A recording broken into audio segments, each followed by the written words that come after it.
Welcome back, beautiful people. You're listening to A Moment of Zen right here on 710 WOR, the voice of New York. I am your host, Zen Sams. Today on My Healthy Minutes, we're featuring Amy Kennedy, Education Director of the Kennedy Forum. We're chatting mental health, children, eating disorders on the rise, new discoveries, and her take on if we need better mental health education. Now, with multiple lockdowns over the past 2 years and keeping children away from school, their friends, and hobbies, 1 in 6 children reported a mental health disorder in 2020 and 2021. That's up from 1 in 9 back in 2017.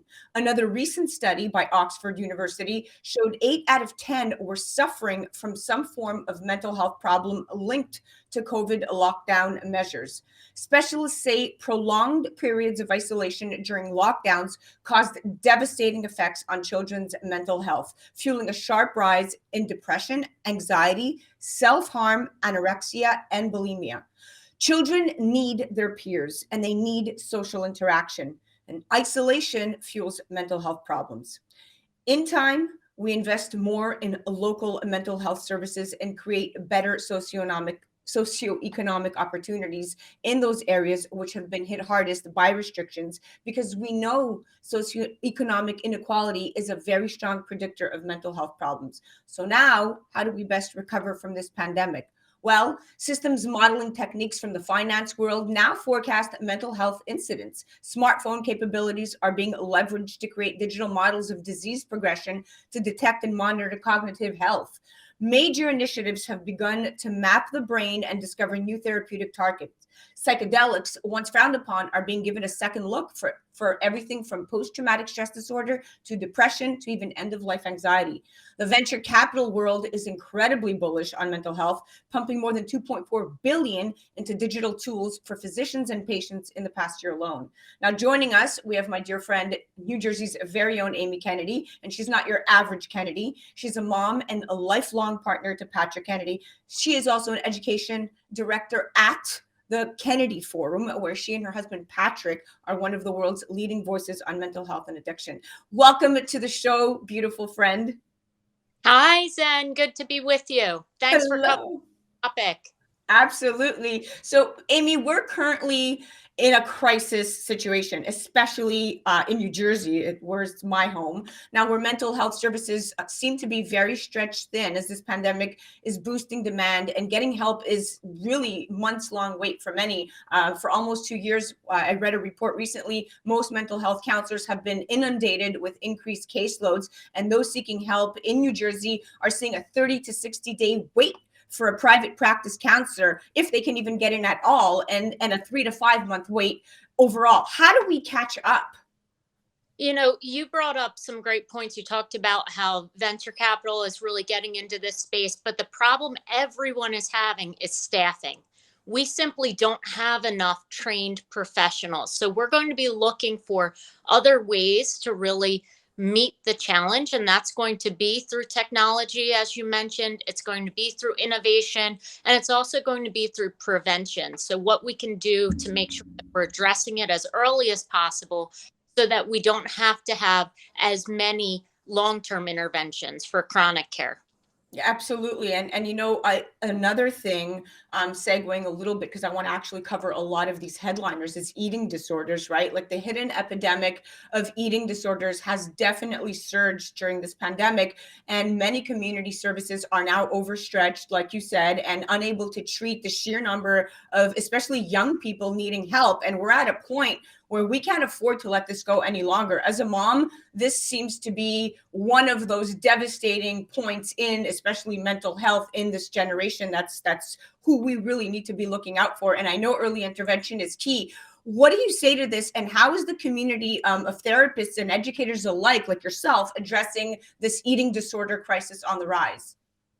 Well, what we know about eating disorder treatment right now is that there's kind of this one approach that is supposed to address everyone's needs.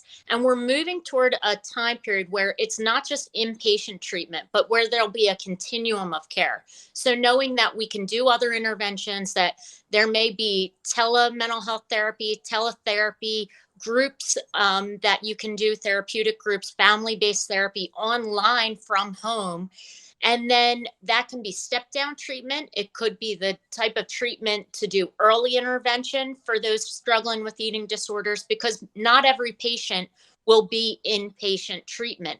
There's also organizations like Project Heal, which is in our area, that help to get people into the services they need. And that's a nonprofit that's fantastic. But we're seeing a lot of innovation. We're seeing training online through private companies like Equip that are now being covered by insurance, and they have full care teams. So it's training for the parents, if it's a young person, as well as the adolescent, as well as a whole team of clinicians. So you might have a dietitian, a therapist, a doctor on call, as well as those peers to help with the treatment. So it's really changing the dynamic. And this is the type of outcomes based treatment that insurances are going to pay for, because we know they're looking for the least expensive way to treat a patient that's going to yield lifelong outcomes. And an eating disorder is a chronic condition. It's not a, we're going to treat this and you're better for the rest of your life. Exactly. And I think the approach that you're talking about, and where you have this overall, this community of caregivers, therapists, specialists, psychologists, counselors, reaching out and doing this collectively, where they're all understanding exactly what needs to be done and catering really the care to specific needs, where I think overall what we've seen in the system is just this very book-like approach to, step one, step two, step three, not really understanding that not everybody is wired the same. And like you said, it's going to take an overall a care team, essentially, just the same way that you would if you were in rehabilitation physically, right? So yes, I completely, I love the fact that that's where it's headed, and I love that you just affirmed it. I mean, we have overall, the data shows that there was about 23,000 plus admissions for eating disorders among all age groups in the financial year of 2021, which is up 13% from about 20,000 in 2019. So the 2021 figure is also up like by 21%. And that's, really kind of a figuratively speaking, to the pandemic. And I think that, like you said, this needs to be addressed now more than ever. It's huge. And, we still need to hold our big tech accountable. The social media, we know Instagram was put to the test with the body image and the shaming that happens there. And we need to make sure that they're accountable for helping us create solutions and for helping to pay for those solutions through, in the same way we thought about tobacco companies having to do those advertisements about the risks and the dangers that cigarettes cause. We should be expecting that of our social media companies as well. Absolutely, without a doubt. Big tech should be held accountable. As a mom, I'm completely sensitive to this. My 6-year-old is plugged into YouTube. She sees commercials. She totally feeds off of even the YouTube shows that seem very family friendly, whether you're watching, a YouTuber, A for Adley, that's a mom and dad kind of show. There's still some body image connotations to all of these YouTube shows, because these children are aspiring to be celebrities. And so with that comes, like you said, a huge attitude shifting already from 6 years old to them wanting to aspire into this perfection. And I, as a mom, I'm trying to censor as much as I can and stay ahead of the curve, but it's not easy.